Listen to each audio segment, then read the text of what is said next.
let's see. Let's start with any questions anyone has. PA2 is due tomorrow. Yeah, I did have a comment from last class. Sure.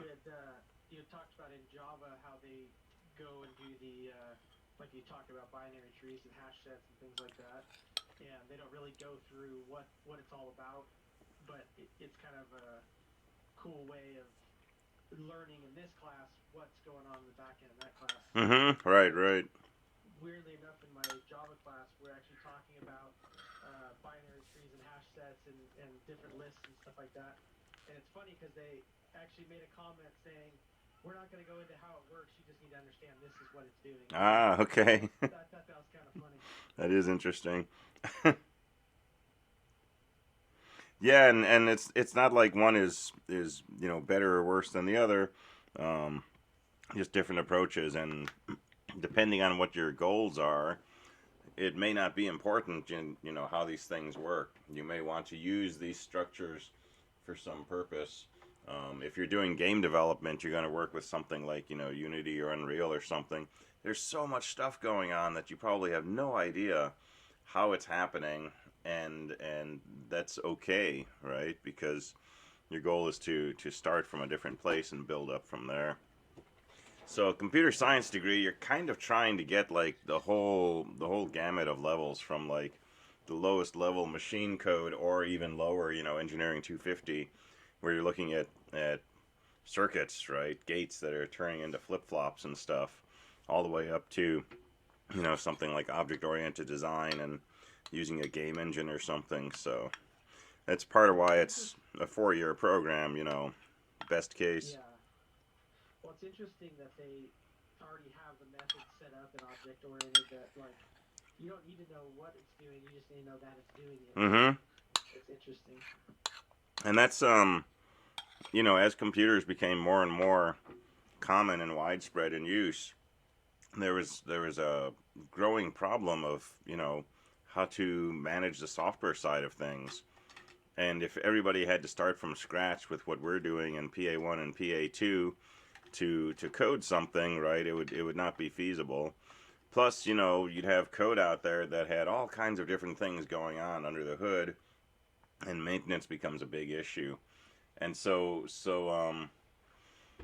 standardizing, right, in some sense, by working with pre-existing classes in Java or packages in Python or whatever, really helps with keeping things more uniform so they can be maintained and updated going forward. Prior to this class, I had kind of this nebulous, somewhat together idea of object-oriented programming. I had always thought that it was a great way to organize things. Mm-hmm. But now that I'm in this class, I'm seeing like that object-oriented programming is really about just having some data and a set of methods to interact with that. And Yes. only those methods. Mm-hmm. Yep. It's really crystallized that idea, and it's super cool. Awesome. That's great to hear. Yeah, very cool. And someone just said in chat we're discussing stacks in 270, so that's kind of timely with what we've been doing. And in 270, you talk about stacks, and they're stacks that are implemented in hardware, right? There's little state machines built out of logic gates and flip-flops and stuff that do the things that we've done on paper and that you're doing in C code. And so these things can be implemented at different levels of different places along the hardware software spectrum.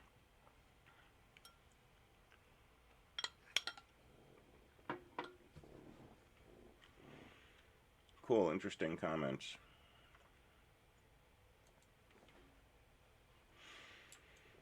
Well, let's keep we switched gears and started talking about lists again, and we talked about doubly linked lists where you have forward pointers and backward pointers, and that's a useful variation sometime. Another thing we can talk about is circular lists, And a circular list is kind of what it sounds like.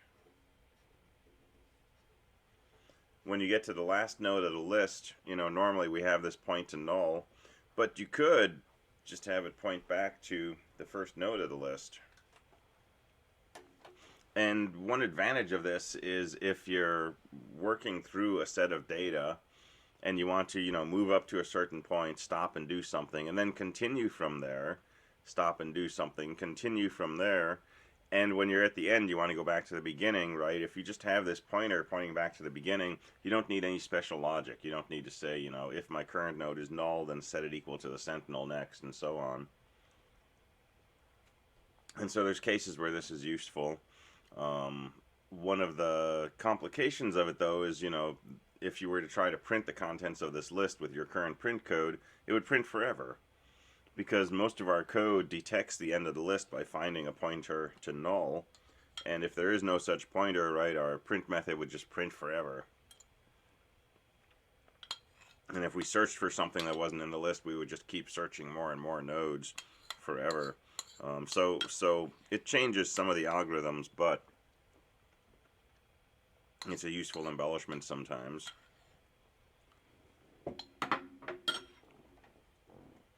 And of course you can combine these and have a doubly linked circular list. And here the first node would also point to the tail. Seems like you'd use it for some kind of state machine. Yeah, definitely. If you had any kind of system where you wanted to move either forward or backward one node at a time, this would be a great setup. And it has the advantage of wrapping at the ends. And so for like our Q code, this would be perfect, right? Because we've got a tail pointer as part of every node to point to the node before it. And the first node in the list, that previous pointer would point to the back of the list. And so this can simplify your code too. But manipulating these pointers and keeping everything straight becomes a little trickier.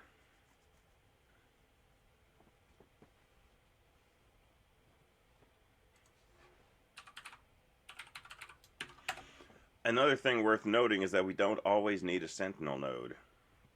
Now, we've used sentinel nodes for every list we've made in this course so far, but that's really just a convenience. It's a way to avoid special cases. Without a sentinel node, this is what a list with one node looks like. This is what a list with 0 nodes looks like. If we have a sentinel node, this is what a list with 1 node looks like. This is what a list with 0 nodes looks like. The difference from here to here is just, whether this points to null or non-null. The difference from here to here is whether this node exists or doesn't exist. And that's a really different situation to code for. If our first node is null, we've got to be really careful when we handle that. Anytime we try to dereference it, we're going to segfault. So the sentinel node is a convenience to avoid having to say, hey, is the sentinel null? And if it is, let's do something special. But there's no reason we have to have a sentinel. And so we can do all the coding we've done with our lists, the functions, and so on, with a list where the first node is actually the first data node, or the list is completely missing if there's no nodes in it.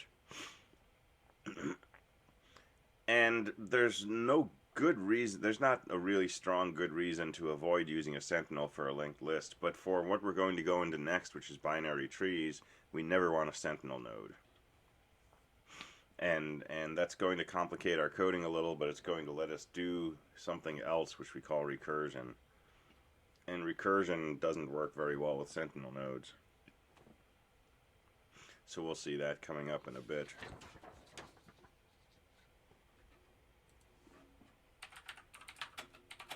Are we going to have like a truly recursive problem in this class at some point? We're going to do a lot of recursion in this class. We're going to go through a lot of algorithms that are purely recursive, and we'll be writing tons of code that calls itself pretty soon, probably. And that's another sort of really major tool to have in our tool bag, is the ability to write recursive code. And we'll see a lot of pretty clear examples where that like makes life so much easier once we get past the kind of strangeness of it.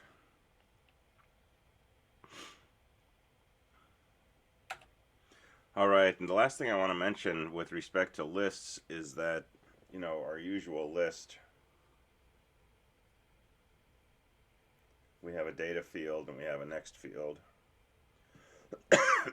But if we think about implementing chaining in a hash table, our node structure was a little more complex. We had a key and a data and a pointer.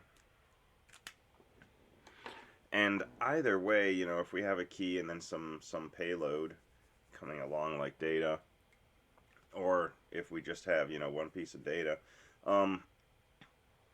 you should realize that we can store anything we want in here.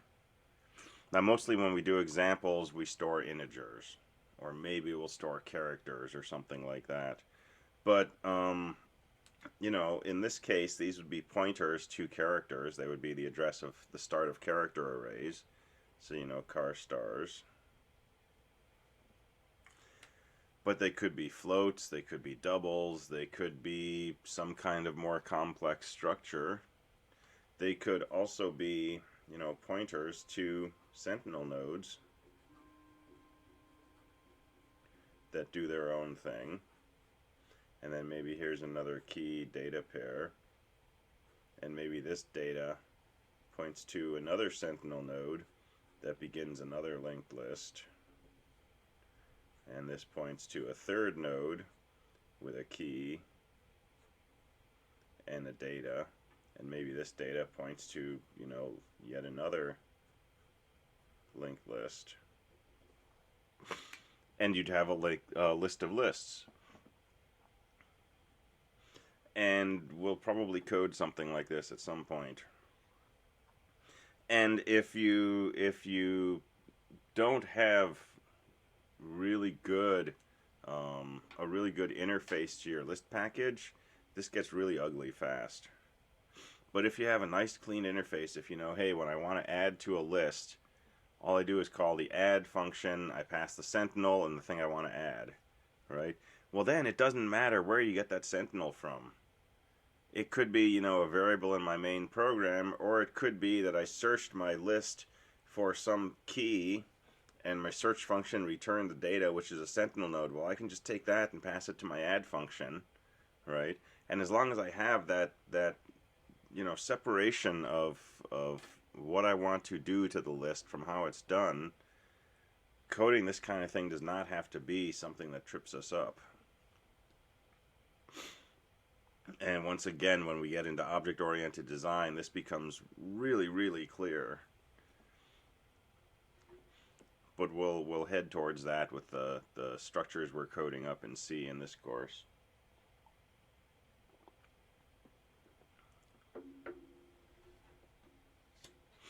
Alright, so I just wanted to make those comments on other aspects of linked lists. So let me next talk about the quizzes. So there's a series of quizzes that have been posted. And quiz 1 you already did, that was just the Hello World quiz. So quiz 2 is coming up in 1 day, so it's due tomorrow, I think at midnight. But let me just go through a few of these, including the GDB quiz. And the general setup is, you know, you're invited and encouraged to do these quizzes as soon as you can. They have unlimited attempts. You can start one and leave it and come back a day later and continue it, and that's fine.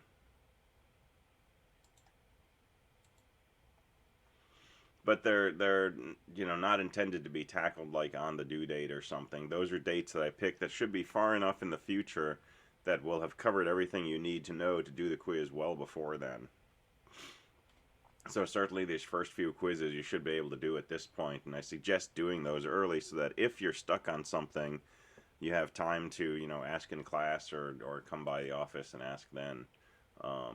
So let's take a quick look at quiz 2, which is due tomorrow, and I think everybody should be in good shape to do this. So if you declare integer x bracket 32, how does the compiler treat the symbol x? This is a conceptual question, right? And if you haven't thought about this or haven't thought about it in a while, it's a really good thing to go back and review, right? What does the compiler do when you say x? If you say, print x, or you say, y equals x plus 2 or something like that, what is x? Is it the value of the first element in the array? Is it the length of the array? Is it the address of the first element? Is it the thing in memory pointed to by the first element? What exactly is x when you declare an array? So think about that. Go back through your notes. Do some experiments. On all of these, you're much better off doing some experiments than trying to Google, right? Because if you Google, you get a lot of good practice with using Google. You don't get practice with digging into the computer and figuring out how to ask questions by doing experiments. And that's going to be a super valuable skill for the rest of your lives, is being able to go into a computer and run experiments to answer questions. Experiments like, does my code work? But more like, what happens if I change this? Or what's happening in that case? And so you can think of these, particularly the GDB quiz, as kind of lab questions, where you sit down and you write some scratch code, or maybe you use GDB or something like that. So what's the proper interpretation of the statement y equals star x? So this is kind of a syntax thing, assuming we've said x is a pointer to an integer and y is an integer. So is this illegal? Is y given the value of the integer x points to? Is y the address where x is stored? Is y multiplied by x? So you probably know this from what we've done already and what you've done in 121, but try that. And then questions about structures. So here's a structure called new. It has two fields, x and y, and var is a variable of type struct new. And it's a struct new, not a pointer to struct new. So it's not struct new star var, it's just struct new var. So var is actually a structure, right? It's a block of memory that has an x and a y field. So how would you set the x field to 0? And there's four options here, and only one of them is correct. All right, question 4, same structure, but now var is a pointer to new. And so what's happening when we say var arrow y? This is purely a syntax issue. There's nothing in here that will help you figure this out if you don't already know it. So, but I think everybody's been using these in their code now to dereference pointers. So which one of these corresponds to var arrow y? And then question 5, this is a fun one. Which one of these would you expect to cause a seg fault? And think about them, right? They all look kind of the same. There's subtle differences. There's a star there. There's no star there. There's a star there. There's no star there. But think about them. And what you can do here is pretend you're a computer, right? So this is what I call playing computer. If you pretend that you're the CPU and you're executing code, right? You go through line by line from the start of the program, and you do what it says, but you do it on paper. So when you see integer star x, what do? You make a box, you label it x. And that's all you do, right? You don't put anything in the box because you haven't said what x is equal to, but it's just a box that's going to hold something. Now it's holding the address of an integer, but we don't have an address in there yet, right? Integer star y, same thing. Y is going to be, another box that holds an address of an integer. And if you say x equals 0, well, now you take a 0 and you put it in that box that was labeled x. If you say y equals x, you read the value in the box x and you copy that into the box y. And if you don't already do this with your own code, I recommend you start doing this, particularly if, you know, you've got like 5 lines of code and something's going wrong. It's looping forever. It's exiting immediately without printing anything. It's seg faulting, right? Get in the habit of pretending you're the computer and do exactly what the code says, nothing more, nothing less. And most of the time when we've got a bug in our code, it's because we made some assumption. We assume that this thing was equal to null, but we never actually said this thing equals null. Well, if you write your code out and you follow it step by step and you've got a box labeled, you know, current, and you come to an if statement, if current equals null, and you look at the box labeled current and there's nothing in the box, you just found your problem. It's like, is this null? I have no idea. This hasn't been initialized. And so it's a way to, you know, it's like rubber ducky debugging. It's a way to sort of break out of our stories that we tell ourselves when we look at our code. We don't actually see the code, we see what we meant for the code to do. And so playing computer can help you break out of that. So you can do that on this question. It's one opportunity.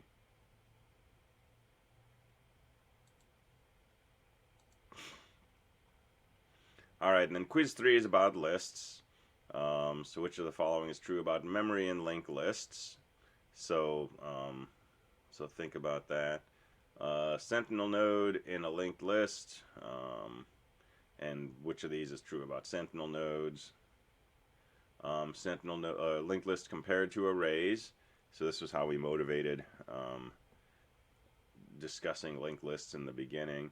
Question 4 you can skip. This was a quiz from last year, and I had a different PA1 last year, and so this was asking about that PA1, and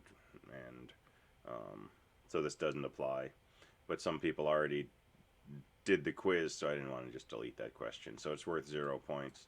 And then question 5 is asking about linked lists as abstract data types. So thinking about it as, you know, just an abstract list, which of these would we expect to be a valid call, which would not be a valid function call?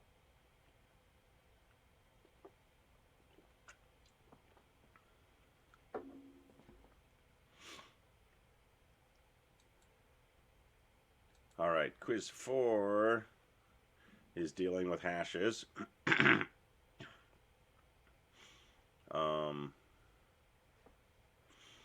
So which is not true of a hash? What's the primary purpose of the hash function?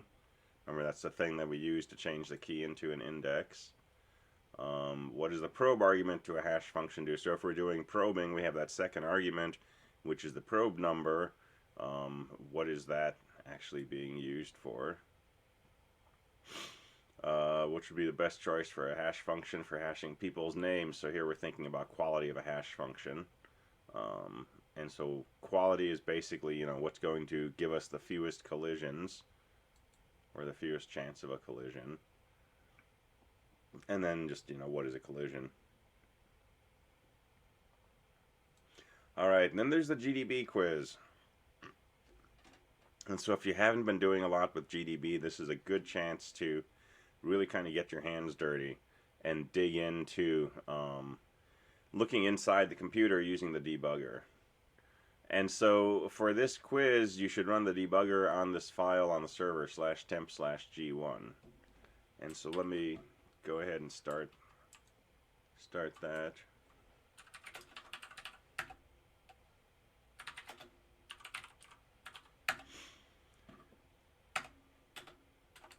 Alright, and so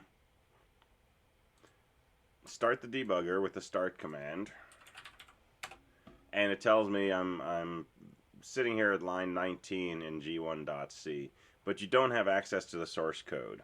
Okay, if I gave you the source code, you could answer all of these questions really easily from looking at the C code. The goal here is to look at the program as it executes and try to answer questions about the program. So it's a bit of a reverse engineering thing. And it's an exercise in using GDB to explore memory and to think about how things like structures are organized. So, you know, I can say list and it'll tell me, you know, nothing. It doesn't show me the source code. But I can print, you know, variable values. If I know the names of variables, I can print them out, and I can examine memory, and so on and so forth. All right, so this quiz takes you through a series of exercises. So start the debugger, set a watch point on I, and continue until the value of I changes. So a watch point is like a break point, but instead of saying break, you say watch and the name of a variable or a memory location. If I say watch I, and then I say continue, the program will continue running until I changes.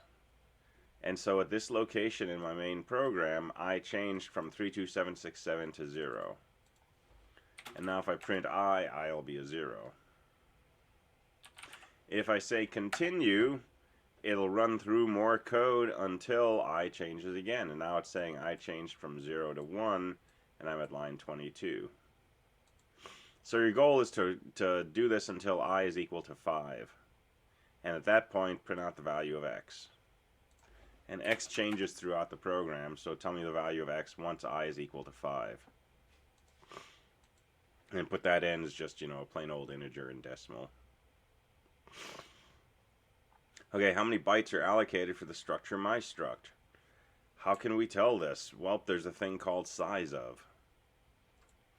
And size of will take a type of variable and tell us how many bytes are used for it. So if I say print size of int, I can see that my integers are 4 bytes. If I print size of double, it tells me doubles are 8 bytes. If I print size of car, a car is 1 byte. If I print size of car star, that's a pointer to a character, that's 8 bytes. Because on this machine, pointers are always 8 bytes. You might get different numbers on different machines. But you're doing this on the Linux server, and so you should be getting predictable numbers. So you can also print the size of a struct mystruct, and it'll tell you how many bytes are allocated for that structure. So that's your answer here.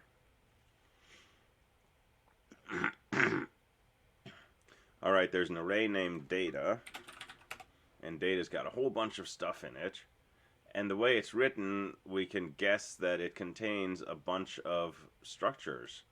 These are the elements of one structure, these are the elements of that structure, these are the elements of the structure, and so on. And that the structures contain different fields, x, c1, c2, and so on. So what's the starting address of the array? And you've answered this in one of the earlier quizzes. And if I just print data, it shows me the contents of data. But there's other things I can print that will show me the address where this array is stored in memory. So that's what you want to do in question 3. And then print the address of data bracket 0. And then print the address of data bracket 1. Remember, you can print the address of something by just saying ampersand.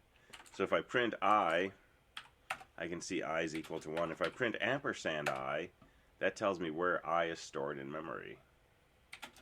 If I print ampersand x, that's where x is stored. Guess what? X is stored 4 bytes after I. Alright, so print the address of data 0, data 1, and data 9, and then postulate a formula for finding the address of data bracket I. You've got 3 points up here. See which one of these looks like a reasonable formula, or postulate a formula yourself for finding the address of the ith element of the data array.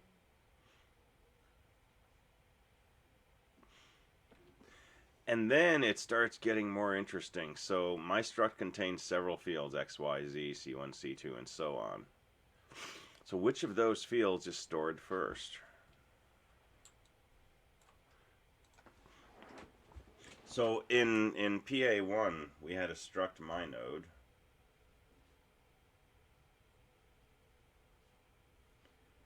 Which had a data field that was an integer. And it had a pointer called next node. And so in that case, a mynode had a data piece and a next node piece. And the data is stored first because data was declared first. But since you don't have the source code, you don't know which of these fields was stored first. But you can print the address of them. So pick an element like data bracket 0 and print the address of data bracket 0's element y. So, print the address of data bracket 0 dot y. That's where y is stored.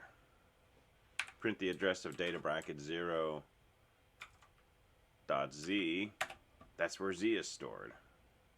And what you want to do here is make yourself what we call a memory map. Make a picture that shows how the different pieces of this my struct are stored in memory.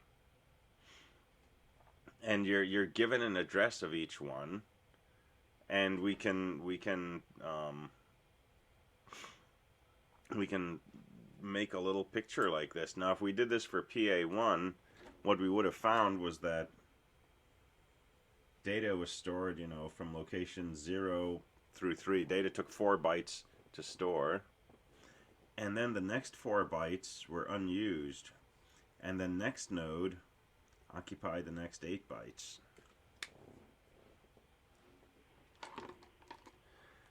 And so in a struct my node, we have this empty block in here. The reason we have an empty block is that the compiler and the CPU and the memory manager and everything involved likes addresses to be stored at addresses that are divisible by 8.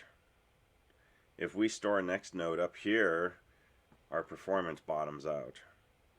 And so the compiler and the linker decide, okay, well, I'll store data right here in the beginning of your structure, but then I'll just waste the next 4 bytes so that this next piece of information begins at an 8-byte boundary. So if you make a structure with, a set of fields in them, those fields may not be packed one right after another. So that's what you're exploring in these next questions. So in the structure, figure out what the order of these fields are. And then by using size of, you can calculate how many bytes are needed for each of these. And based on that, you can figure out how many bytes you need to store all of this information. And if you compare that to your earlier answer of how many bytes are used for a MyStruct, you'll notice there's more bytes being used than needed. Just like here, this needs 4 bytes, this needs 8. We only need 12 bytes for a MyNode, but a MyNode actually takes 16 bytes. So there's a gap somewhere in there. So question 10, last question, says where is the first unused byte inside a MyStruct? So looking at data bracket 0, what's the address of the first unused byte? So if this was, address 100, the answer there would have been address 104. That's where my first empty block of memory occurs. So play around with these. Some of them are multiple choice, so if you get the right answer, it will jump out at you. And ask questions about this if you're getting stuck. But they're good exercises to dig further into GDB.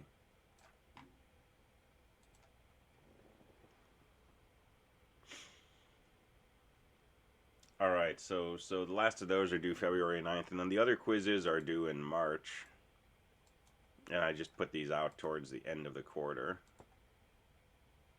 But glance over these and keep them in mind, and then when we've gone through enough material that you think you can do these, go ahead and take a stab at them. So we're going to talk about binary trees next, and eventually we'll talk about something called a trie. And so this quiz is about tries. And so that's a little further down the road. And then we're going to talk about heaps, which is another type of a tree, and it's a really efficient way to store information and pull it back in order, increasing or decreasing. So we've got a heap quiz, and then the last one is about binary search trees and doing things like deletion and checking the balance and so on and so forth. And so this will be a fair bit later into the course.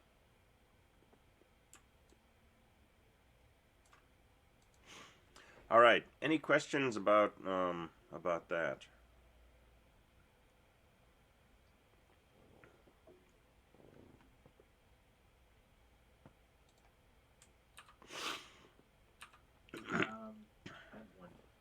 Yeah.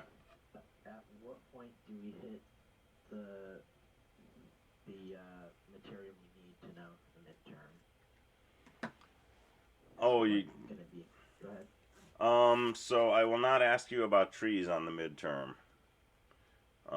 But I will ask you about linked lists. I will ask you about hash tables, um, and all the stuff we've been doing up to that, as far as abstract data types and all that kind of stuff. But I think trees is probably a pretty clear cutoff. We're going to start talking about trees right now. Um,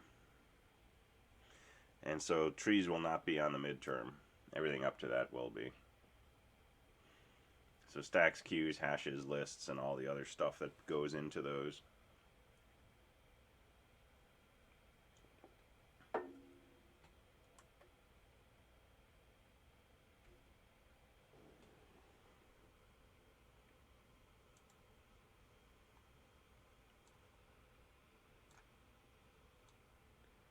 Man, I'm just not happy with my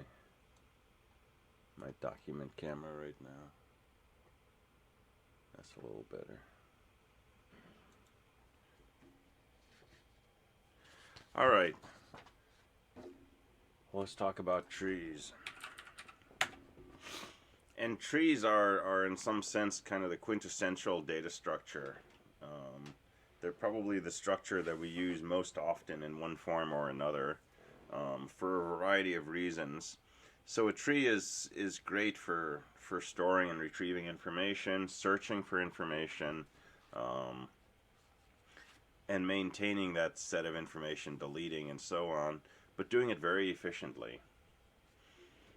And so, arrays are order 1 for some things, order n for others. Linked lists are order 1 for some things, order n for others. Trees will sort of combine those, and will get generally log n behavior, which is a really good sweet spot. So order n, if you have 1 billion times as much data,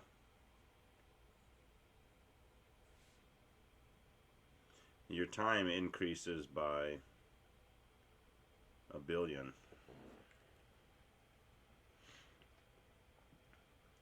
So let's say that to operate on a certain amount of data took you 1 microsecond, and now you have 1 billion times as much data. It's going to take you 1 billion times as long. That's going to be 1 billion microseconds. Right? So how long is 1 billion microseconds?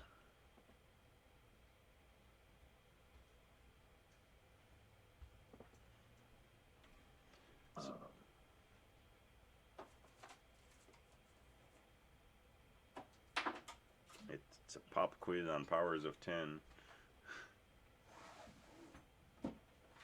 So what is a micro?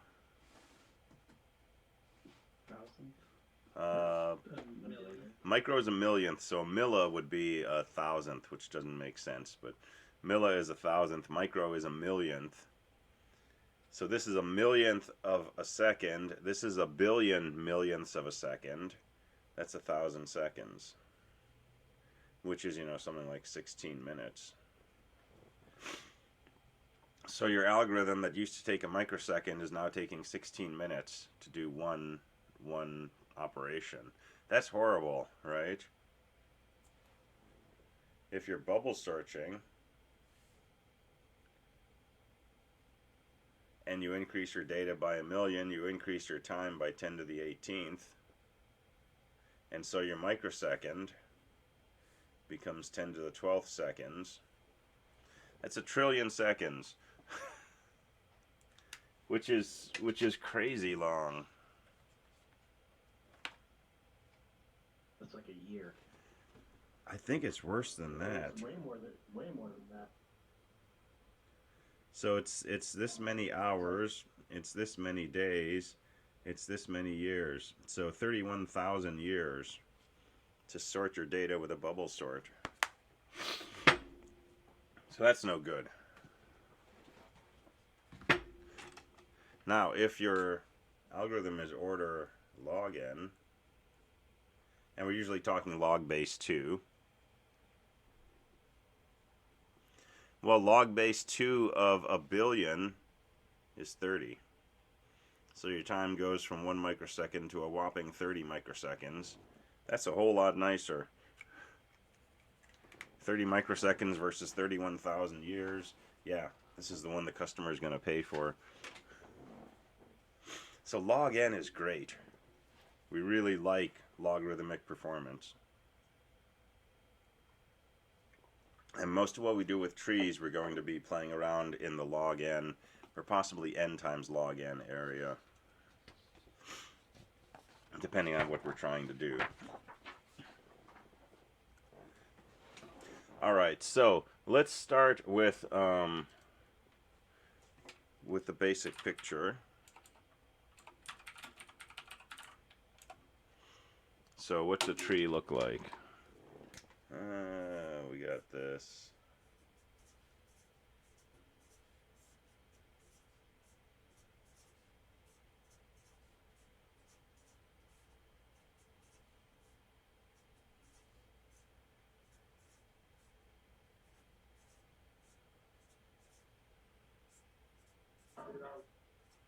There's a tree. Don't binary trees have 2 leaves?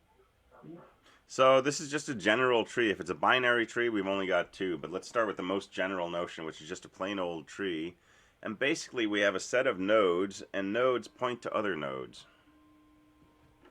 So all of these, each of these circles I'm going to call a node.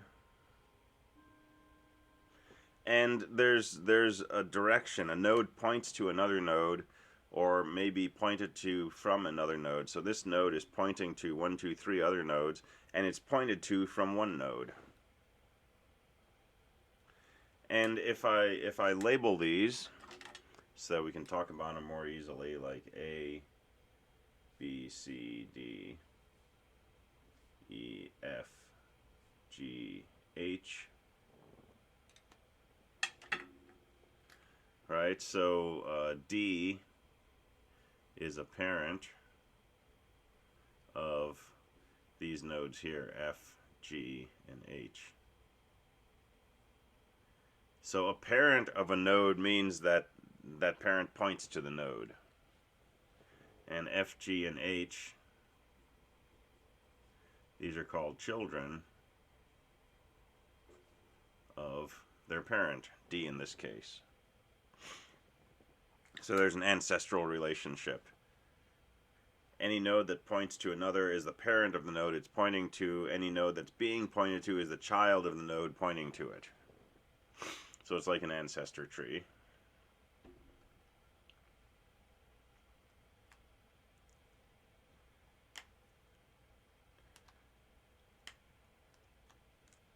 And there are some nodes that don't have any children. These are called leafs.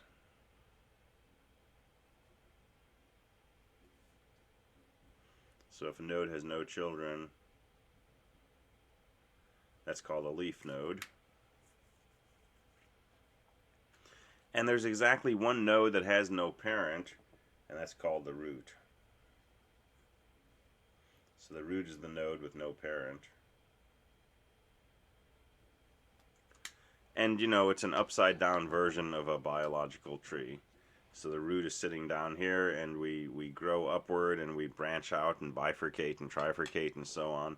And eventually you get to a point where instead of branching out, it's the end of the structure, and that's where the leaves are on a tree, right? So it's like a tree, but we always draw it upside down. So the dirt's up here and the sky's down here.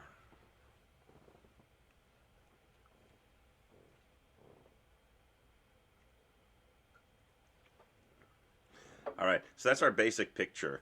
And when we draw a tree, we're usually not going to draw arrows. We're just going to draw lines. And it's going to be understood that the root always sits at the top of the page. And so anything that's drawn lower on a page is a child of the things higher on the page. And so there's a tree, and we would understand this is the root, this is the child of that root, and so on and so forth.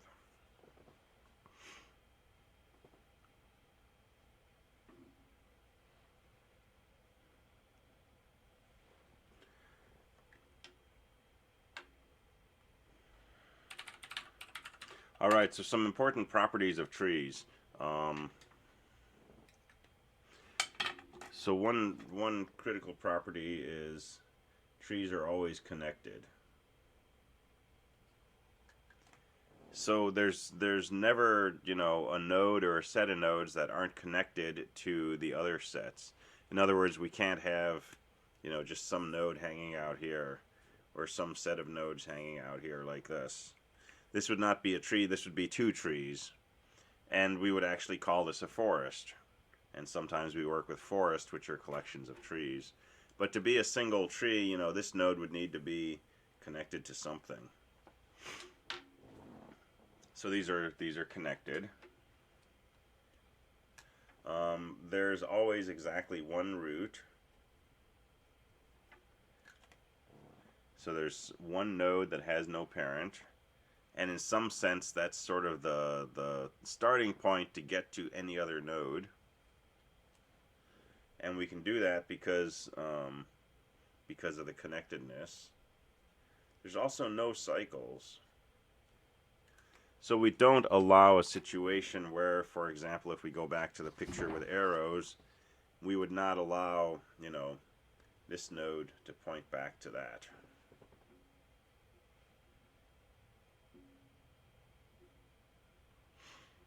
So there's no cycles or loops.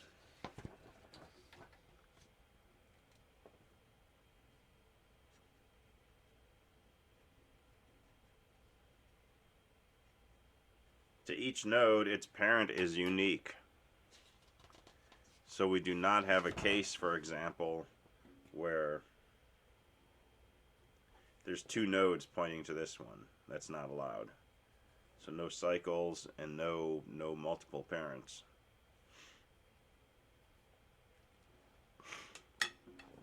And if we loosen these restrictions, we have a valid structure, but it's not a tree. It would be something called a graph, which is a more general version of a tree.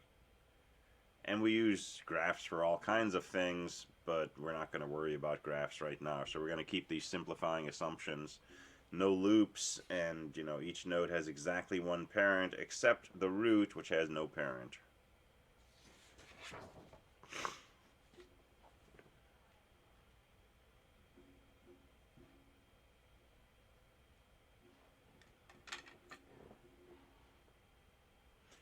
Scene graphs, yes.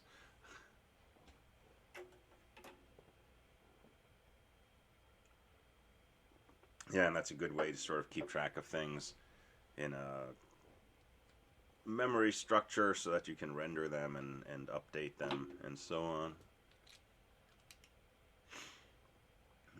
Alright, so some other properties / terminology. Each node has a depth.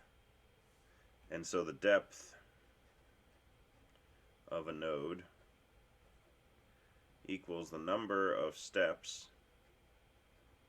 from the root. Now, because the tree is connected and it's got all these other properties, if we start from the root, we can always work our way to any node in the tree. So if I wanted to get from the root to this node, I could come down here, go over there, come back here. If I count how many steps that takes, that number is what we call the depth of the node. So this node right here, from the root, we have to go 1, 2, 3 steps. This has a depth of 3. And this node over here, I can do 1, 2, 3 steps. This also has a depth of 3.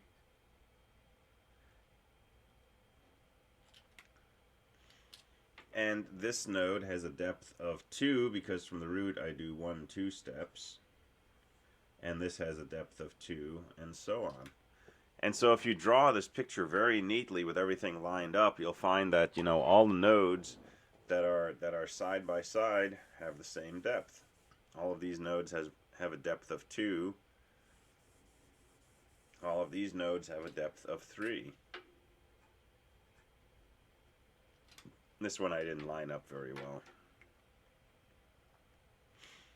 these nodes down here have a depth of 4. And again, what does that mean? It means if I start from the root and I want to get to this node, I have to take 1, 2, 3, 4 steps.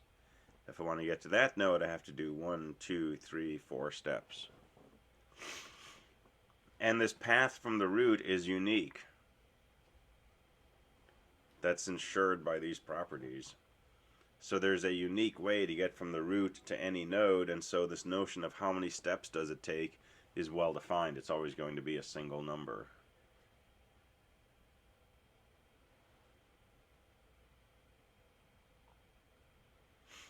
Alright, so these nodes up here, these have a depth of 1, because starting from the root we have to make 1 step. And kind of by definition, the depth of the root is 0. Because if you start at the root, how many steps do you have to take to get to this node? None. So the depth is 0.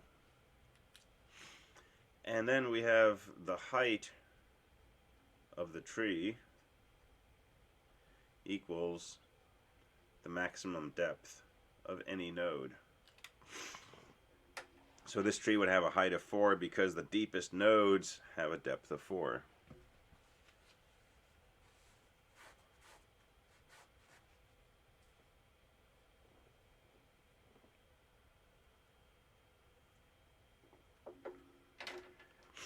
All right, questions so far?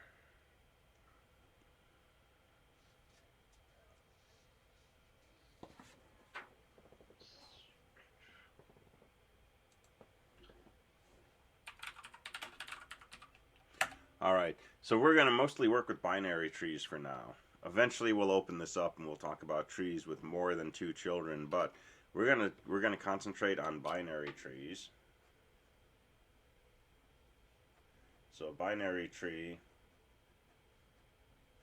each node has either 0, 1, or 2 children. So it's a maximum, but it's not a requirement.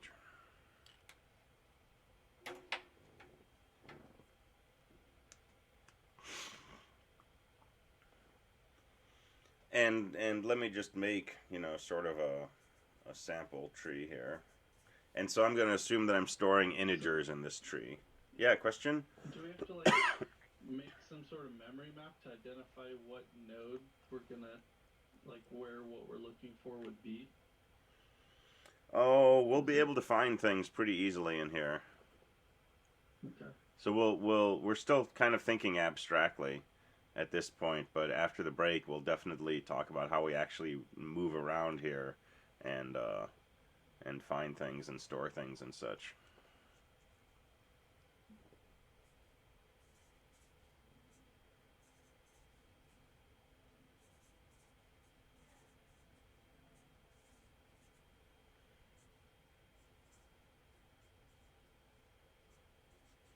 So here's an example of a binary tree.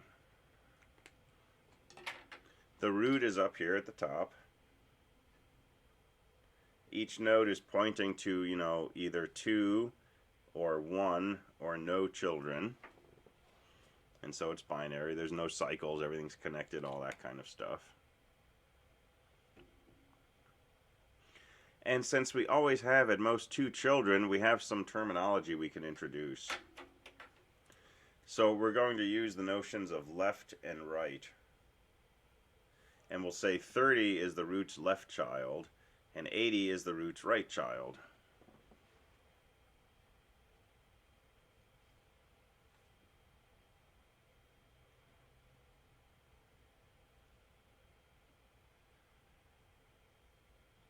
And one thing we want to note up front is that, this whole thing is a binary tree. But if I pick any node in this tree, for example, if I pick the 80 and I ignore everything above that, this is also a binary tree whose root happens to be 80, and 80 has a left child and has a right child and so on and so forth. And if I pick this 30 node, this is also the root of a binary tree. The root has a left child of 10, it has no right child. That 10 has a left and a right child, and those 2 nodes are leaf nodes. And so even though this itself is a binary tree, it's comprised of a bunch of smaller binary trees. So this is not quite biologically accurate. You can't cut off a branch and call it a tree because it doesn't have roots. But if you think of it like this, right? At any point, at any node, that could be the root of a smaller subtree. And so we'll also use the notions of left and right for subtrees. And if we're thinking about this tree, whose root is 50, we could say this is the left subtree.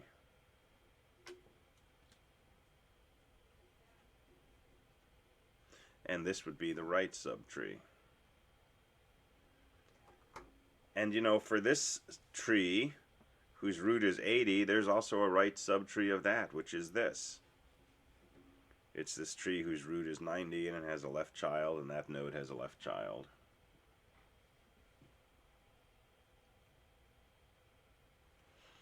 And this, by the way, is also a binary tree. The root is 5 and it has no children, but it's still a binary tree. It's just a very, very simple binary tree.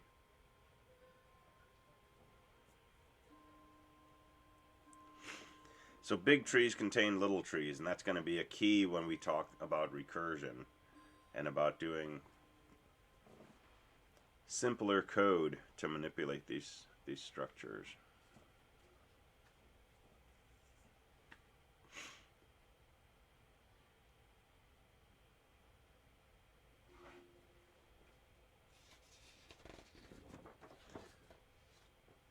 All right, one more question, then we'll take a break.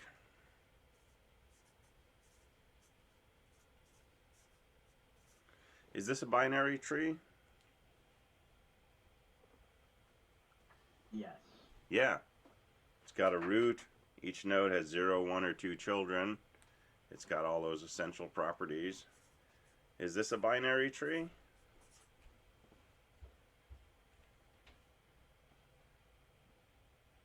No. I Talking about both together or separate? just this thing.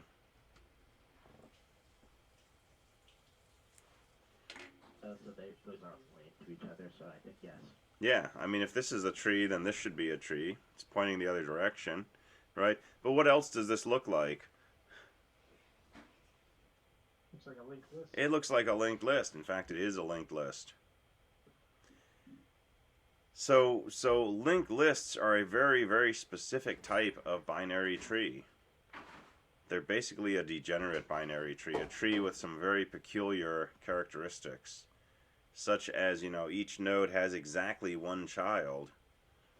Well, it's still a binary tree, but in that case, it looks exactly like a linked list.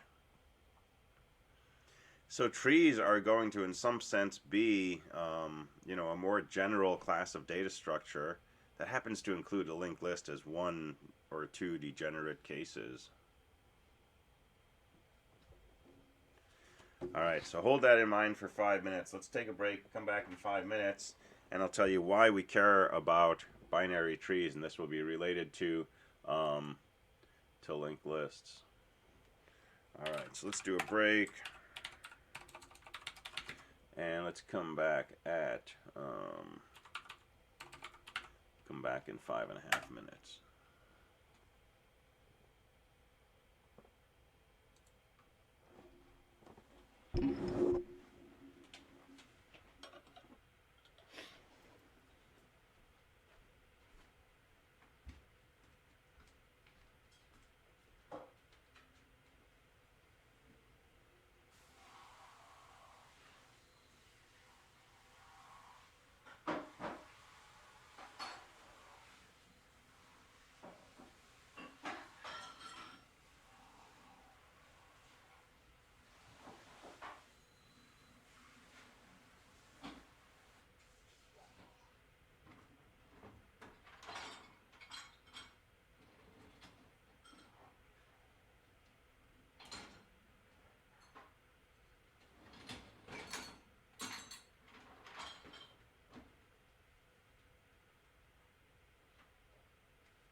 like a cappuccino? I better not. I'm wondering if that's going to keep me awake. Oh. Yeah, I guess it's later than I think. But thank you.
Ready for more naps. Okay.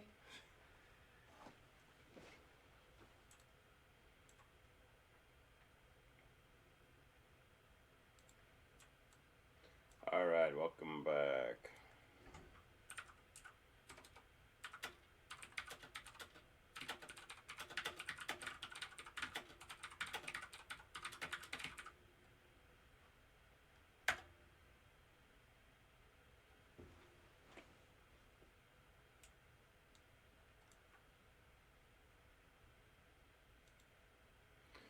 All right, so why do we care about binary trees?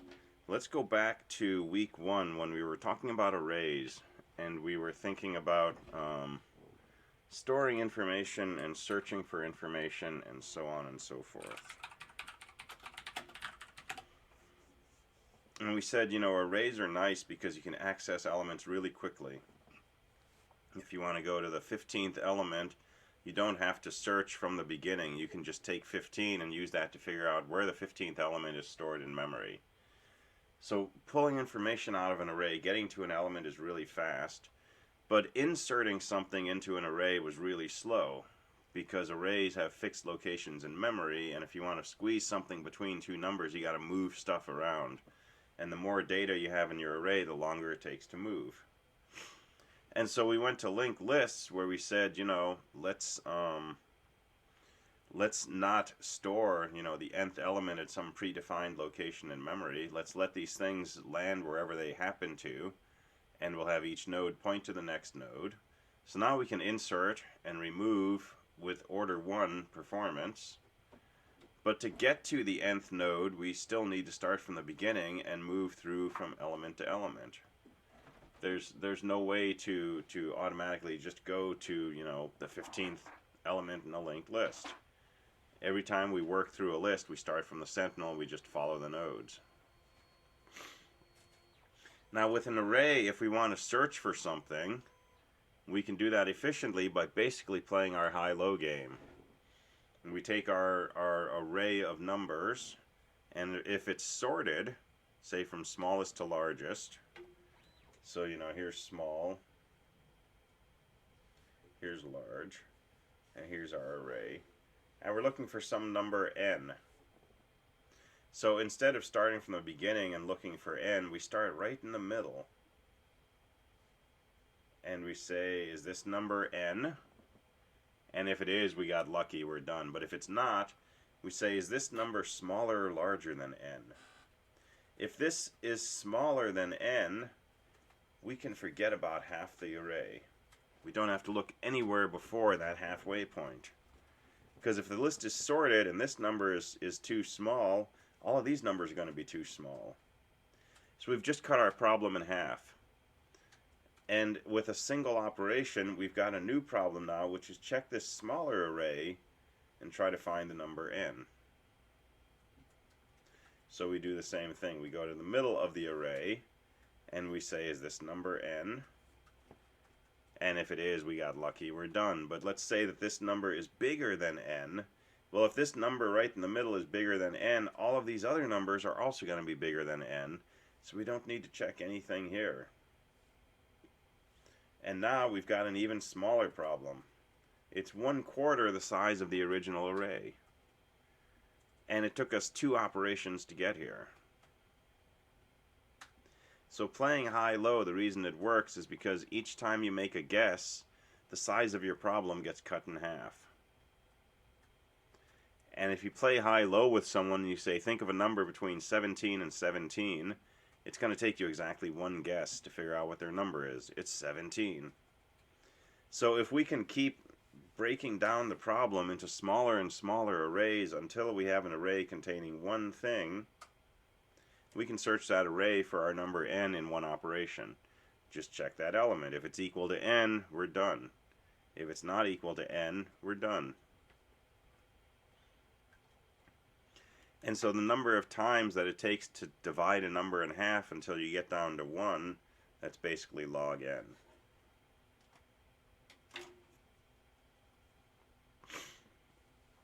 So we'd like to do this subdivision of the problem, this high-low game, when we're searching a linked list. And so let's make a linked list here.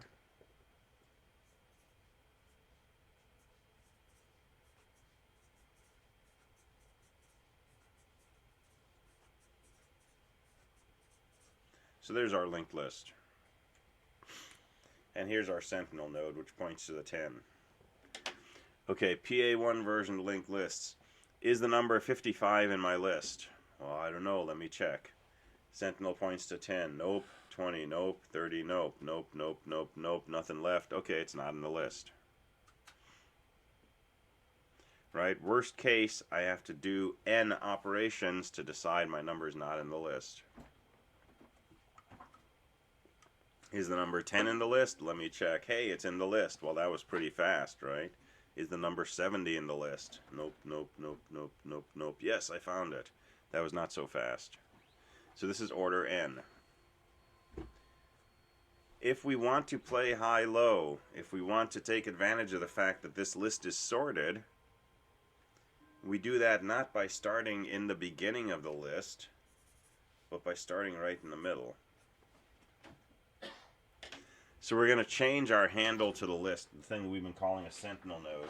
Instead of pointing to the first node in the list, we're going to point to the middle of the list. And so now, let's say we're looking for the number 50.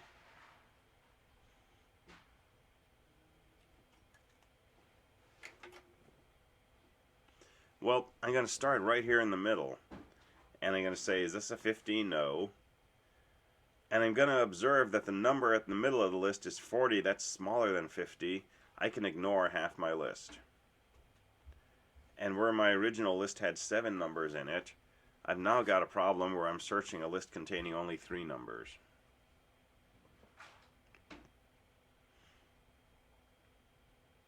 Well, in this case, if I just start from the beginning and search, that's going to work out really well, because I'm looking for a 50, it's going to be the first thing that I find. But suppose I was looking for a 70. Well, same thing, start in the middle, 40 is smaller, I throw this away. But now if I start here and just search linearly for a 70, I'm going to have to check, check, check. I'm back to kind of an order n procedure. If I started at the end, I would luck out because that's what I was looking for. But the general case, how can I search this more efficiently? I really want to start from the middle of this list. So I have a sentinel pointing to the middle of the original list. But the problem is, once I look at this node and I decide I want to look over, you know, in this right half of the list, well, the 40 is pointing to the beginning of that. And what I really, really, really want is my 40 to point to the middle of this list. And now, you know, I could look at the 60, and if I'm looking for a 60, I'm done. If I'm looking for something smaller, I want to check this list to the left. But let's say I'm looking for the number 10. Well, I'll look in the middle of the list, there's a 40. My number is smaller than that, so I want to look somewhere here in this left list. And I don't want to start from the 30, I don't want to start from the 10, I really want to start from the middle. So I'm going to have another pointer over here that points to the middle of that list.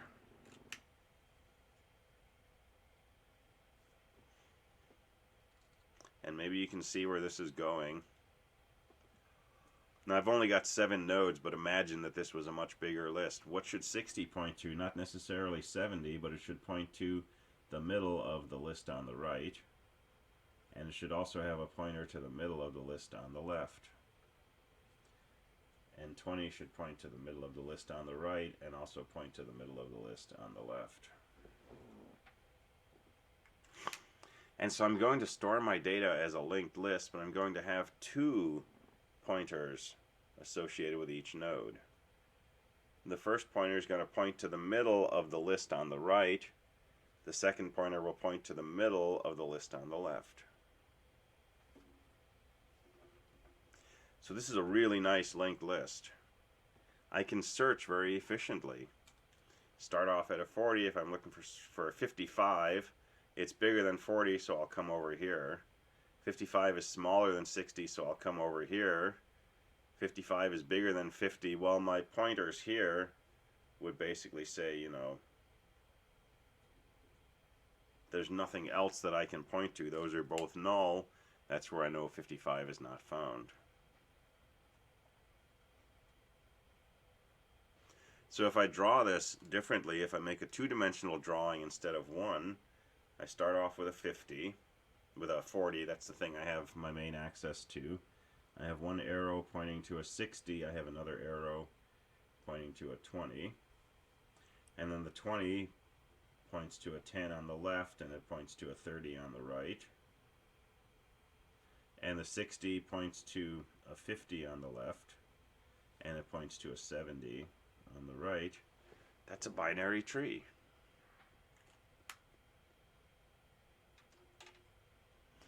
And it's a particular type of binary tree called a binary search tree, or a BST.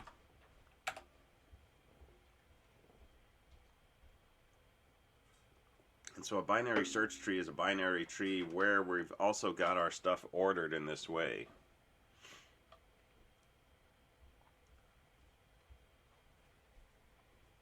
And it basically lets us do the high-low game when we're searching for something. And the thing that we begin with, the thing we have a handle to, what we used to use a sentinel node for, is actually the root of the tree.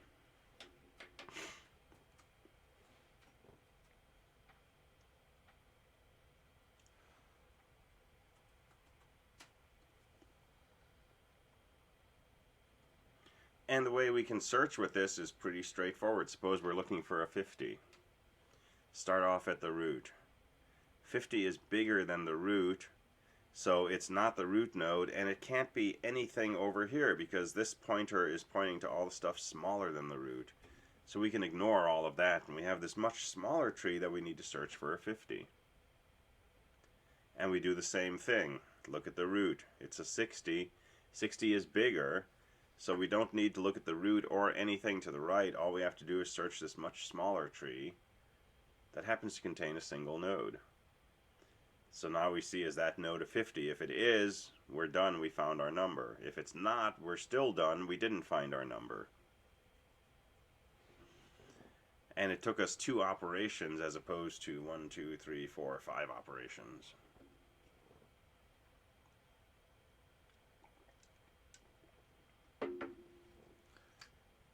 And so this is finally our order log n behavior.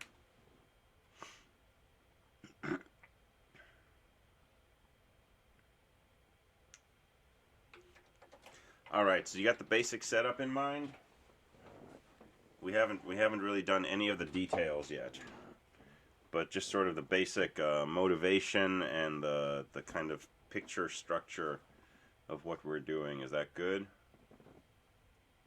It feels like sometimes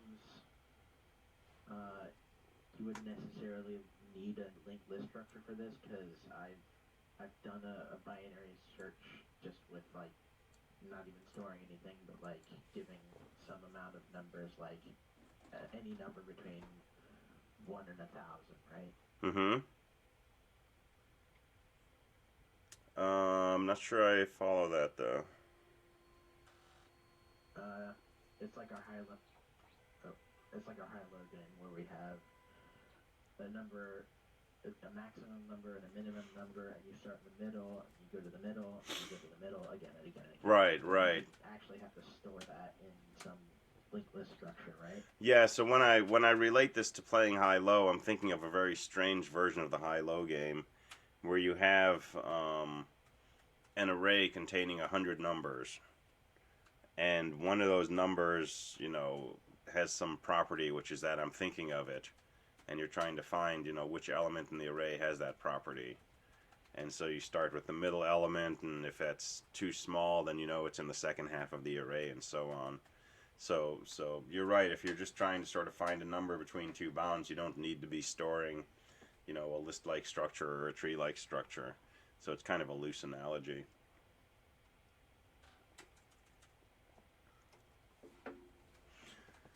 And someone said in chat this log n is theoretical, right? So I drew a nice tree here. But remember, you know, this is also a perfectly valid binary search tree.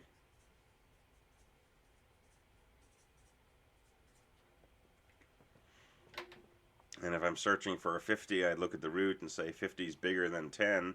So I would restrict my attention to this subtree. And the root is 20, 50 is bigger than that, so I know that it's not the root and it's nothing to the left, so I would look at this subtree. And eventually, you know, I'll get down to this subtree and I'll look at the root and I'll find my 50. But that was not log n. That's back to like an order n behavior. Because this tree and this tree store the same information. But this one is somehow nicer. It's got lots of stuff on the left and lots of stuff on the right. This thing is lopsided. It's got all the stuff over on the right. So eventually we're going to talk about this concept of balance. I have a question for you, and this might be skipping ahead too much. Okay. But let's say we were using this tree to store some kind of data, maybe ages of people in a database, right? Okay. So, for example, right here, you have each of the nodes is separated by like a number of 10, or a multiple of 10, so like 40, 20, or sorry, 10, 20, 30, 40, 50, 60, 70, right? Mm-hmm. And in between those numbers, what if anything would you do if there isn't like even spacing between these numbers? I don't think that's going to change anything. Because we're not really worried about the spacing between them. All we're asking as we search this tree is the thing that we're looking for, is it bigger than or smaller than the root? And that's really all we need. What about duplicates? Duplicates are an entirely separate issue, and they don't necessarily cause problems, but usually we're just going to assume that we don't have duplicates. But it's really not something that fundamentally changes anything here. And when we talk about how to build these trees, I think that will explain some of what you might be wondering about.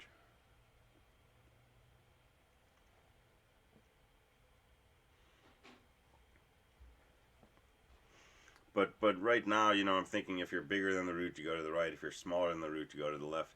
You might just say if you're bigger than or equal to the root, go to the right. And if you're less than the root, go to the left. And I think that'll work. But most of the time when we work with trees, we're kind of assuming that the entries in the trees are in the tree is unique.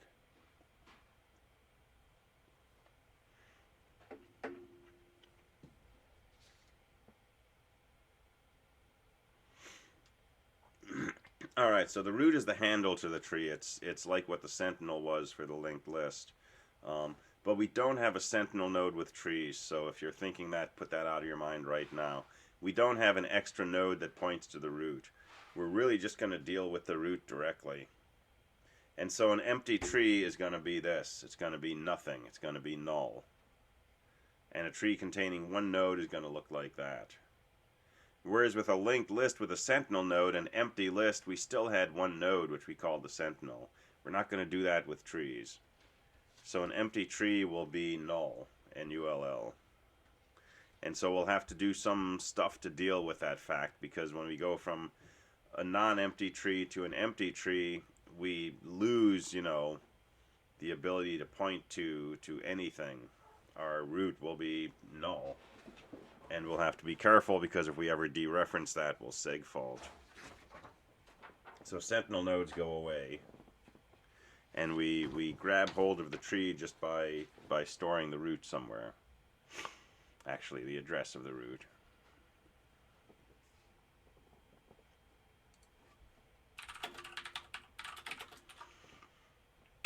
Alright, so how do we do this in, say, C? Let's make a structure. And I'm just going to call my structure a node. And let's suppose that this is a tree of integers, because integers are nice. So I'm going to have a field called data, which is an integer. And now I'm going to have two pointers. And each of these pointers is going to point to another struct node. And typically we're going to call these pointers left and right.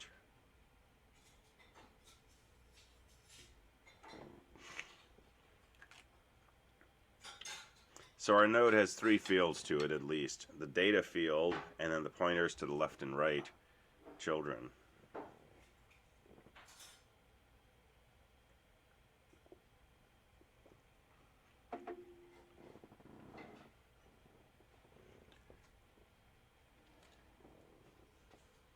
And so let's draw a tree.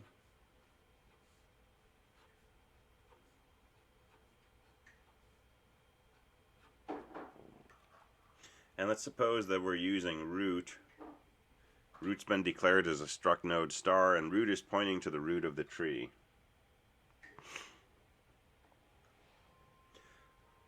Alright, if we dereference root, if we look at the thing root's pointing to, we will find a node which corresponds to the root. That node has a field named right, and the contents of that field should be the address of this node on the right. So we could get to the address of this node by saying star root dot right, but we're not going to do that. We're going to use our shorthand, and this is going to end up being just root arrow right. So if root's the address of this node, root arrow right means go to that address, look at the structure you find there, take the field called right, and stored in that field should be the address of the node on the right. So this is equal to the address of that node.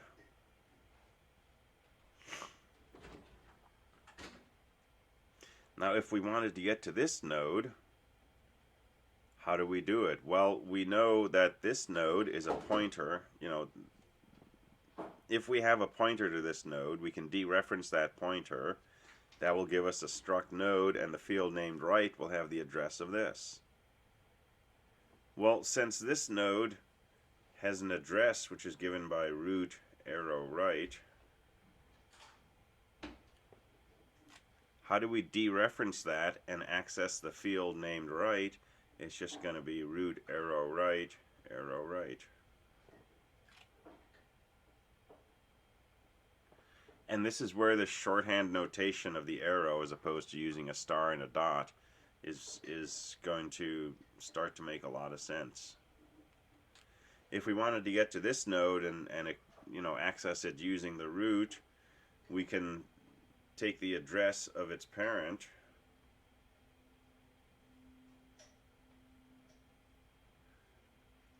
right? This is the address of the parent. We can dereference it and look at the left field, which we can do by just saying arrow left. And this should read pretty comfortably, right?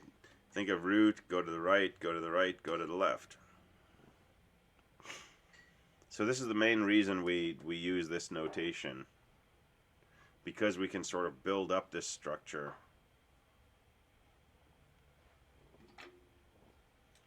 And you know, if this had a number like 50 in it, and we wanted to access the data field of this node, it would be root arrow right, arrow right, arrow left, arrow data. And that would be equal to 50.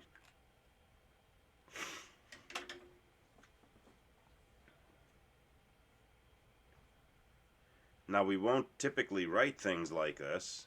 If we want to move down the tree, you know, we'll do something like, you know, current equals root, and then just keep setting current equal to current arrow right.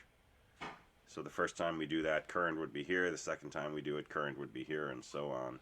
But if we want to think about, you know, how to access nodes relative to other nodes, we can use these arrow notations and sort of put down how we want to travel through the tree directly in a C statement.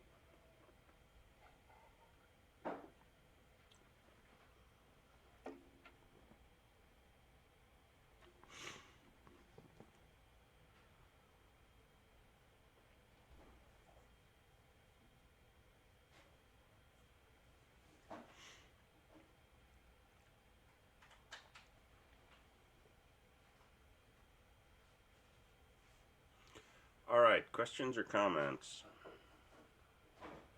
Your thoughts? So you were talking about splitting the list like into nodes in the center of each. Mm-hmm. So is that kind of like how you determine going right versus left? Just like if it's greater than current node, then go right. If it's less, then go left. Exactly, exactly. So let's look at a sample tree.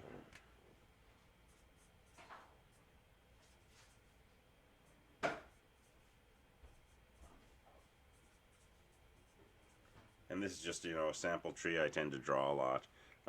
This is, you know, our broken up linked list that sort of started from here and went up here and came down here and went up here and came down here and went up there and came down here.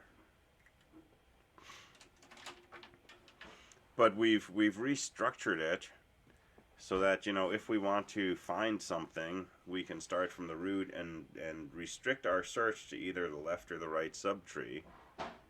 So if we're looking for a 30, we can move to the left. Searching this tree for a 30, we know we want to move to the right. Searching this tree for a 30, hey, there it is.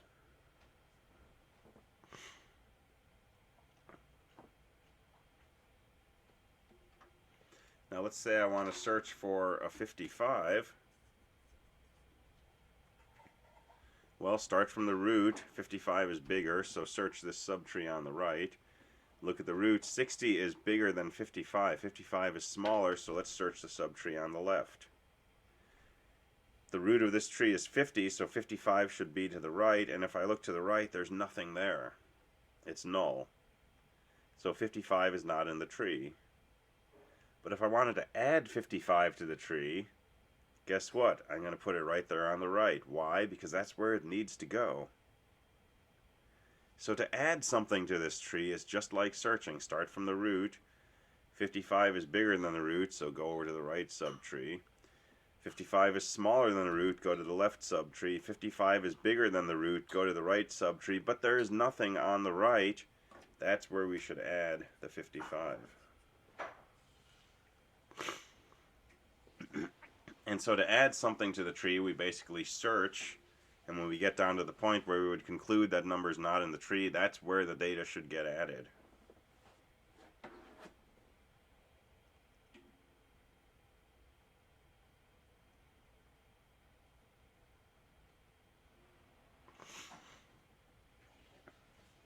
So searching and adding will feel very similar.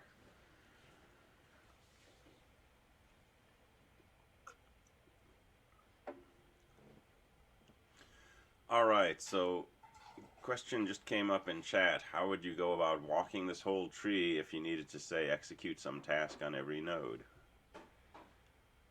And so this is the notion of traversal. So traversal means walking through a structure.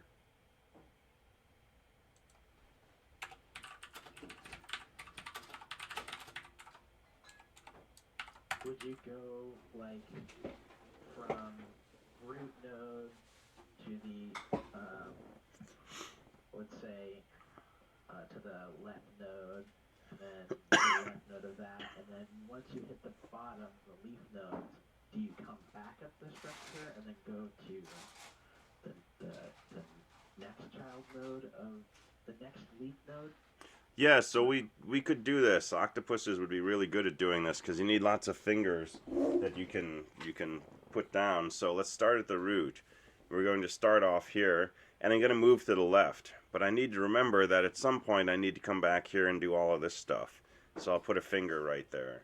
Okay, I'm going to explore this tree to the left. So I'm going to start with a 20, and I'll do something at the 20.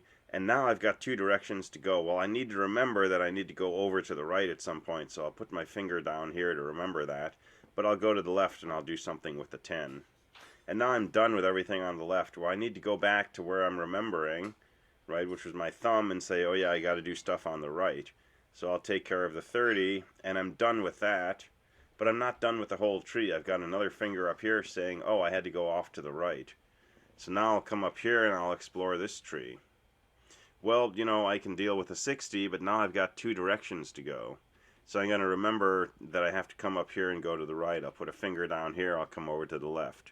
And I have to explore this tree. Well, I'll deal with the 50. There's only one child to the right, which is 55. I'll deal with that. When I'm done, I'll come back up here and say, oh yeah, I had to explore off to the right. And so it's kind of like running a maze, where you get to a decision point where you can go left or right. You need to remember that you made a decision at that point and you decided to go left. And then at some point, when you hit a dead end, you have to come back there and you have to go right instead. And to traverse this tree, we need to go through every possible path. We need to go right, left, right. We need to go right, right. We need to go left, right. We need to go left, left. You got to do every possible combination. And so we need to store somehow, where we are in this process. And do you remember when we talked about stacks and queues? We said that these are useful structures for running mazes. Well, you can use a stack to do this. When I get to a point where I need to make a decision, I can push 40 onto the stack. And then I come down here to the 20 and I've got to make another decision, so I'll put a 20 on the stack. And then I'll go off to the left and I'll explore everything that's down here. When I'm done, I'll pop the stack. That's my 20. I'll explore everything to the right.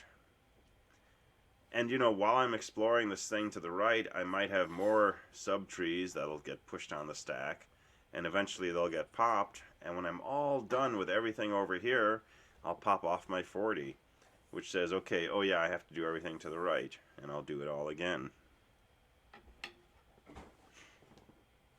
And so we can use stacks to traverse a tree. We can also use queues.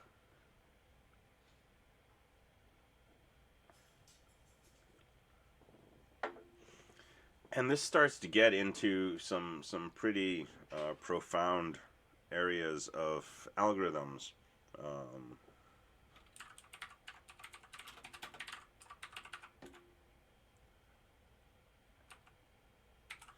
And we'll build up on this more later, but we're going to discuss two concepts, which are breadth first versus depth first.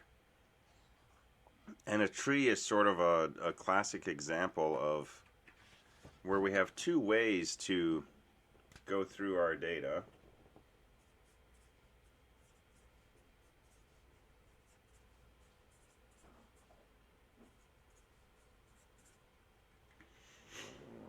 And one way would be to, you know, start from the root and move to the left and go as deep as you possibly can. Go down, go down, go down. So you can't go any further, and you get to your 10.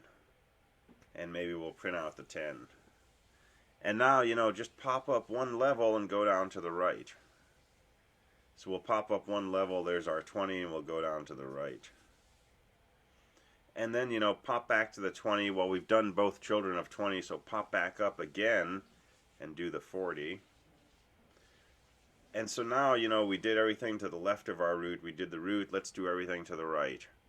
So we'll put the 60 on the stack, and we'll go to the left, and there's a 50, and then we'll come back to the root, and then we'll go down to a 70.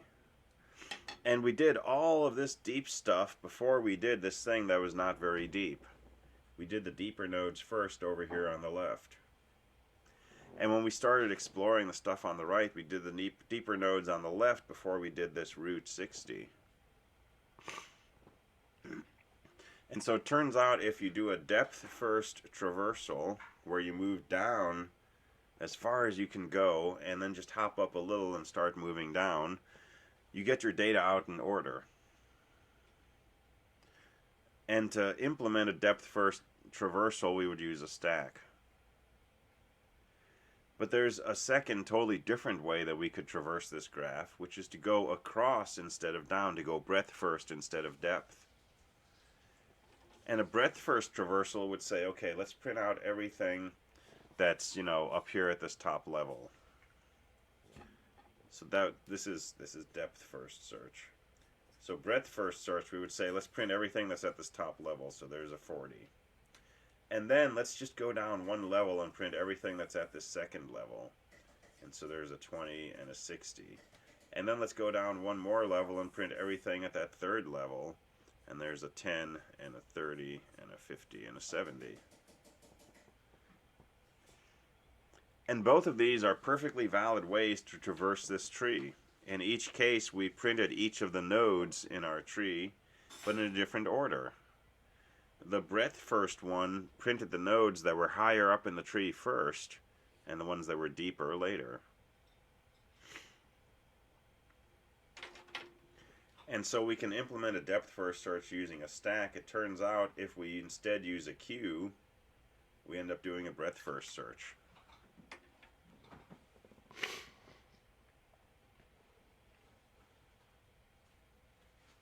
And we'll go through details of those algorithms at some point.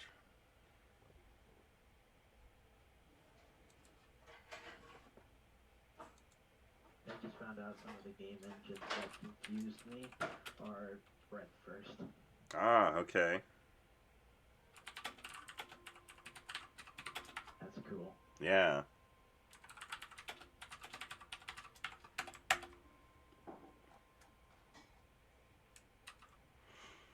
All right. Well, we're getting ahead of the other section, which seems to happen in here.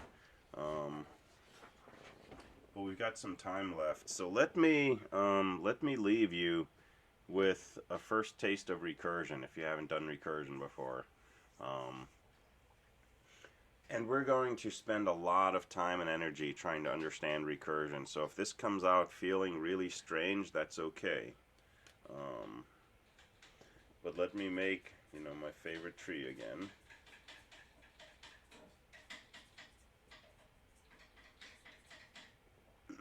Maybe I'll make it more interesting.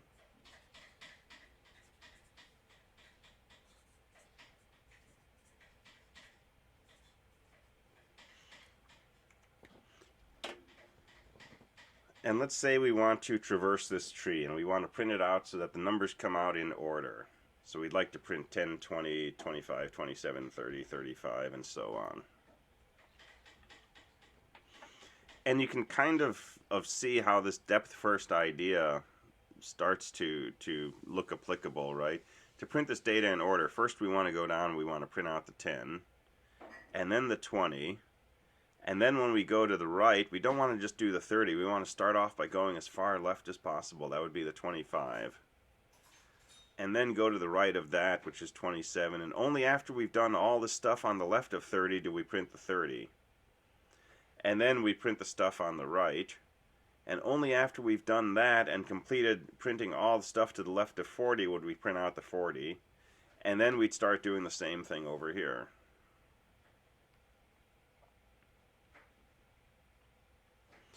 So we're going to talk about a traversal algorithm called LNR. And LNR stands for left, node, right.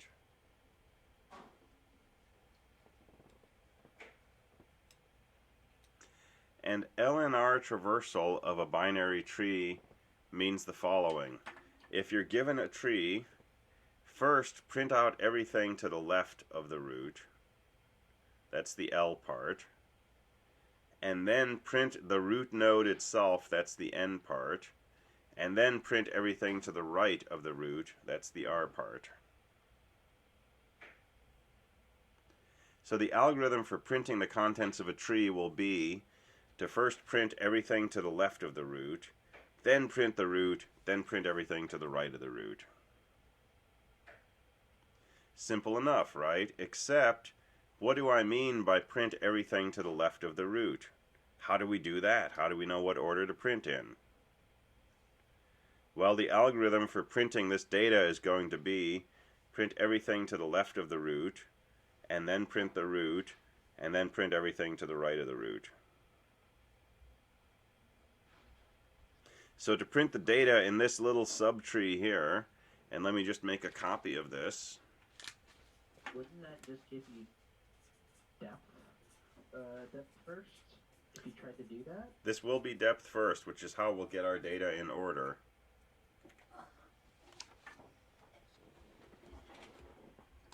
So our algorithm for printing this tree is going to be 1, print out everything in this tree. 2, print the root of the tree. So print a 40. And then 3, print everything to the right of the root, which for us is this tree.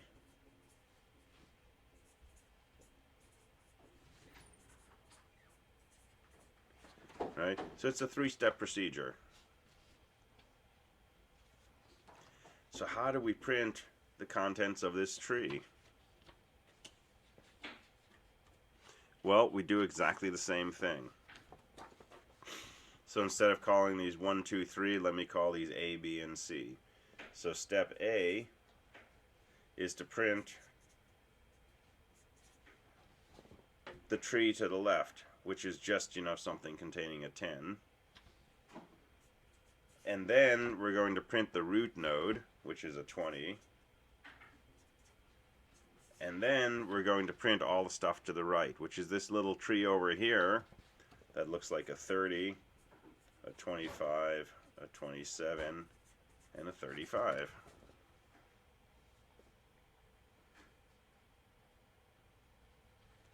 Alright, so let me write our actual output here. The first thing we actually printed was a 10. So we'll print out a 10. And then we actually printed a 20. And then we said print all the stuff in this tree. Well, how do we print the contents of this tree?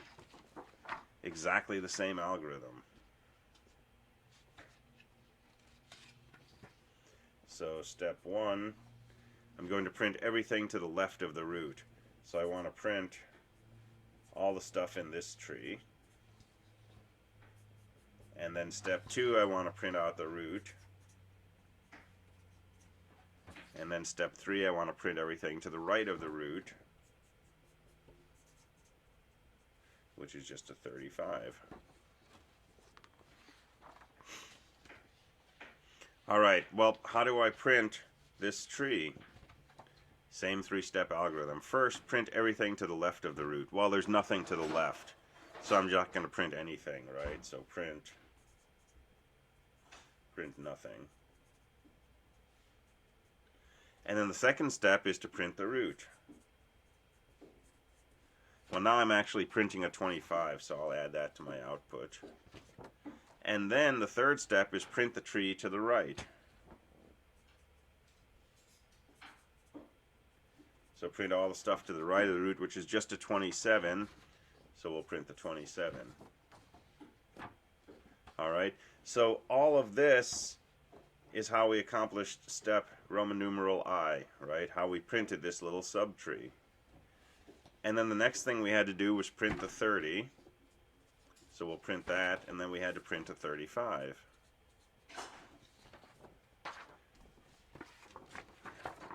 And all of that is how we printed this.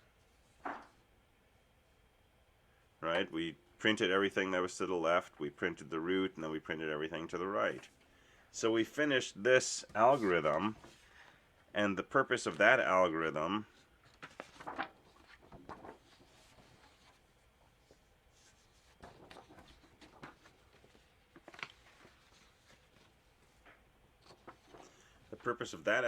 was to print out all of this stuff. Right? So how did we print this tree? Well, we printed this tree by printing the stuff to the left, and then the root, and then printing the stuff to the right. So we've now finished printing out this tree, and that was the first of 3 steps. Right? Our goal was to print out this original tree. So first we printed everything to the left. That's what we just did. Our second step was to print the root, which is a 40. So we'll print out a 40. And our third step is to print all the stuff to the right, which is this. So we still have to do that, but I think you get an idea of what's happening here. How will I print this out? First I'll print all the stuff to the left, and then I'll print the root, and then I'll print all the stuff to the right. And how do I print the stuff to the right? Well, first I'll print the stuff to the left, and then the root, and then the stuff to the right. And how do I print that? First I'll print the stuff to the left, and then the root, and there's nothing on the right. And so when I finish doing all of that, if I go through all those steps, I'll end up magically printing all my data in order.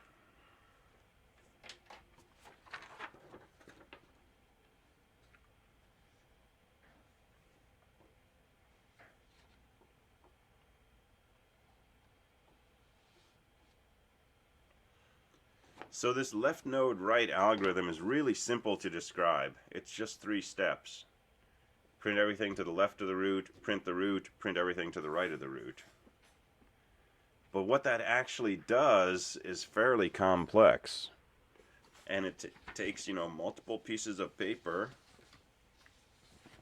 It to keep track of all of this. Now what you didn't see off camera was that every time that I went to a new sheet of paper, I put the current sheet, you know, face down on top of a stack of other sheets of paper. Put this face down on top, put this face down on top, and then when I was done, I took the last sheet that I had put face down and I pulled that back up. I made a little stack here on the side of my desk. And so this is again another view of how we're using the stack to keep track of where we are in this algorithm.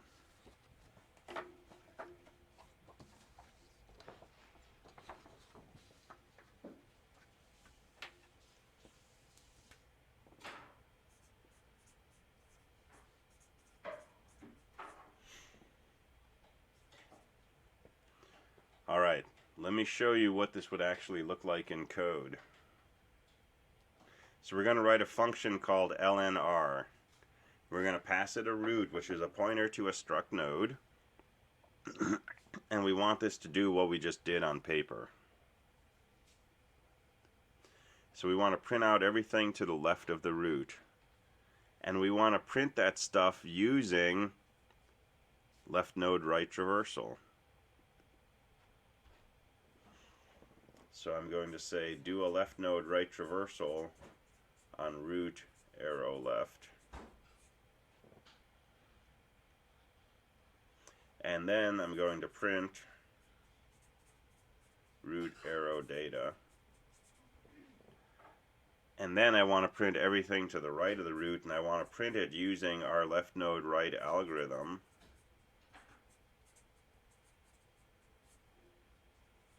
And that's going to be my left node right algorithm. And it's 3 statements plus one more statement I'll have to add in a minute. But what's weird about this algorithm? What's the potentially alarming thing here?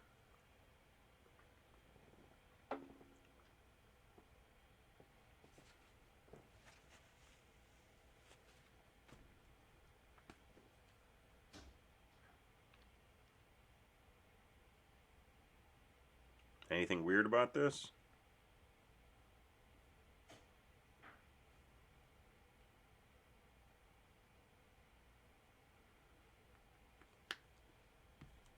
It keeps calling itself. This is a function called LNR, and it makes calls to a function LNR. Well, that's itself. But if we don't worry about that, if we don't worry about what that means or what that's going to do to the universe, and we just think, you know, in terms of how do we print the contents of a tree, print the stuff on the left, print the root, print the stuff on the right.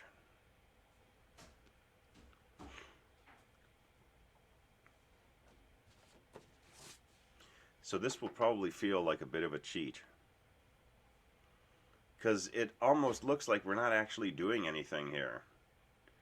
We're just, you know, we're saying, what does this function do? Well, it calls itself on the left tree, it prints the root, it calls itself on the right. Well, all it ever actually prints is the root data. But guaranteed, if you run this program, it will actually print out the entire tree,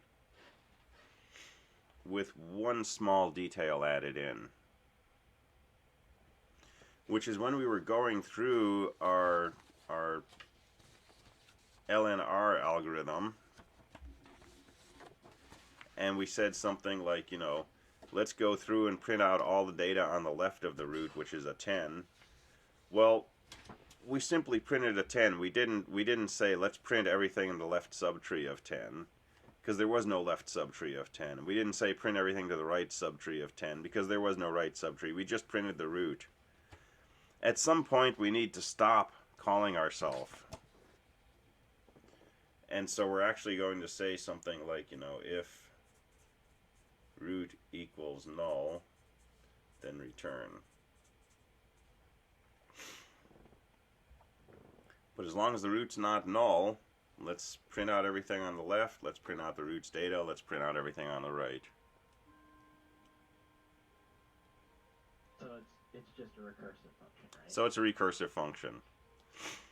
And this is a style of programming we're going to use for the rest of the course, and we're going to use in 223, and you're going to use from here on out. is recursive coding, where you're writing functions that basically call themselves.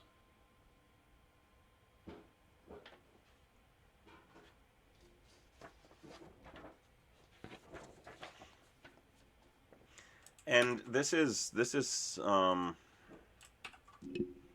another really powerful technique.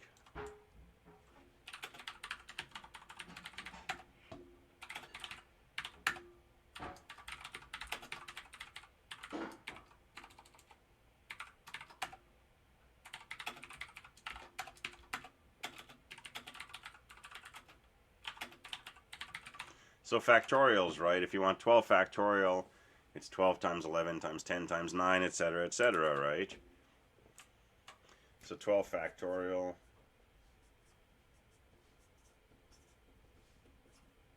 is this. And if we wanted to calculate 12 factorial, we could make a for loop. And we could say for I equals 1 to 12, product equals product times I, initialize our product to 1, and at the end, product would be 12 factorial. But there's a totally different way of thinking about this.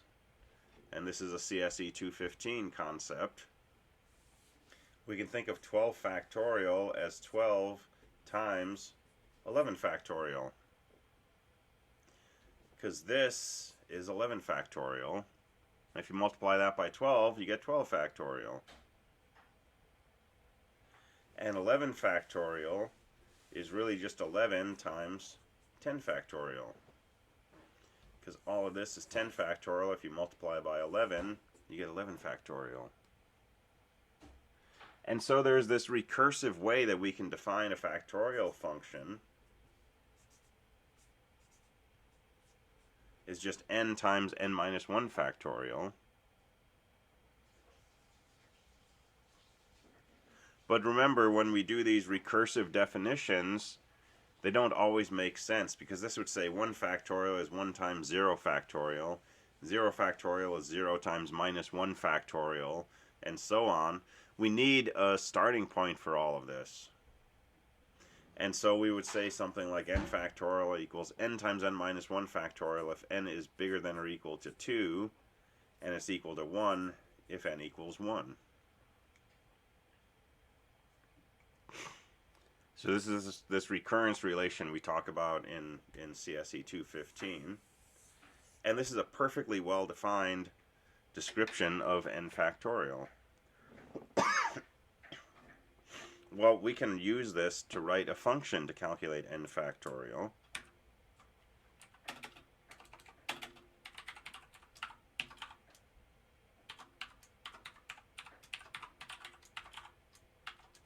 So let's make a function called fact.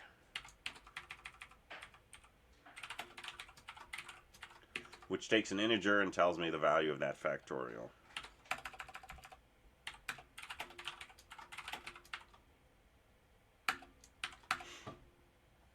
And I'm going to use this definition. I'm going to say if n equals 1, return 1.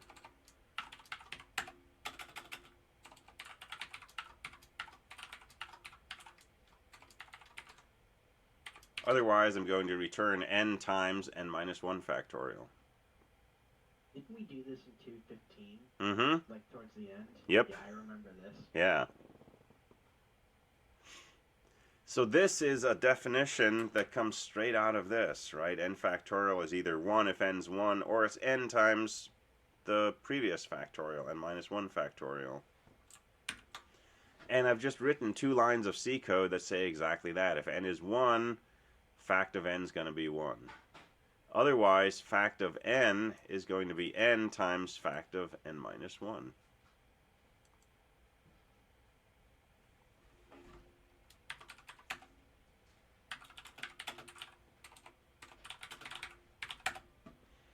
And if I run this, it works perfectly. That is 12 factorial.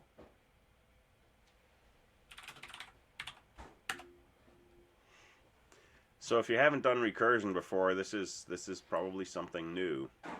And the idea of calling a function inside itself can feel very strange. But it's a really powerful thing to be able to do. And a lot of what we do with trees, probably most of what we do with trees, is going to be in this style, where we have functions calling themselves.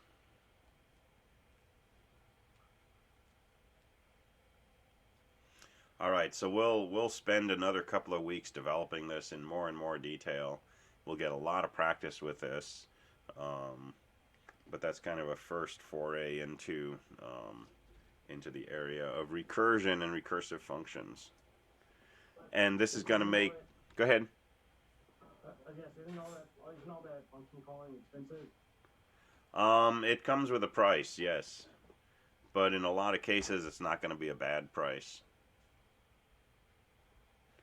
But if I don't do this, if I forget to put that in, I'll blow up my machine. I will keep calling myself again and again and again, and every time I call myself, I use up more memory, and eventually my machine will run out of memory, and it'll crash. At least my program, possibly the machine. But if we're careful about how we do it, it's usually not a problem.